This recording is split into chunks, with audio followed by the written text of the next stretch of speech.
জায়গাও ঘুরলাম, একটা টাকাও পাইলাম না। হিজড়ার জীবনটা যে কিরকম, যারা হিজড়া তারাই বুঝে। ওই যে একটা বাড়ি দেখা যায়, দেখি ওইটা কিছু টাকা নিয়ে লওয়া যায়।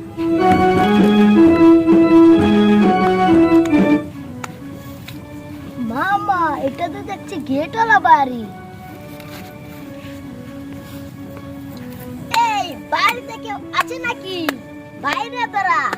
মা, বাড়িতে তো দেখি হিজড়া বসে।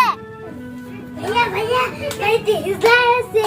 হিজড়া জ্বালা তো পছন্দ না। কো হিজড়া কো? ওই যে ভাইয়া, ওই যে হিজড়া, ওই যে। এটা কি হিজড়া না গোতা ব্যাং? এমন করে লাফাইতাছে করে। ওই কথা পাতা হুশ কেন কইয়া কইস? আমার টিহা দে। তুই কি টিহা কামাই কইয়া তুই গেছস? এই কামাই করা লাগে না, এটা মাসিক চান্দা। ওই টিহা দিতে তামা ভাগেন তা। একটা মাস পরে আইছি, যদি টাকা না পাই বেজাল হইব। ভাইয়া, হিজড়ার লগে বেজাল করতে নাই, টাকাটা দিয়ে দাও। ঠিক আছে, তাইলে কিছু নাচ গান শুনে লই। ঠিক আছে, টাকা দেবো, কিছু নাচ গান দেখান। ও তাহলে নাচ গান শুনতি? ঠিক আছে তাহলে, ঠিক আছে তাহলে তোদেরকে দেখিয়ে দিচ্ছি। দেখ আমার ডিস্কো নাচ এবং গান।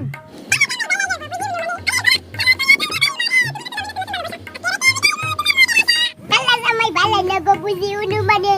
আয়ের গলা সালা তোয়া জলদা বাড়ি মারে যাইতাম না গো কালা জামাই করে আমার শরম শরম করে যাইতাম না গো কালা জামাই করে। আপনার গানটা খুব ভালো হয়েছে, আরেকটা গান গানটা।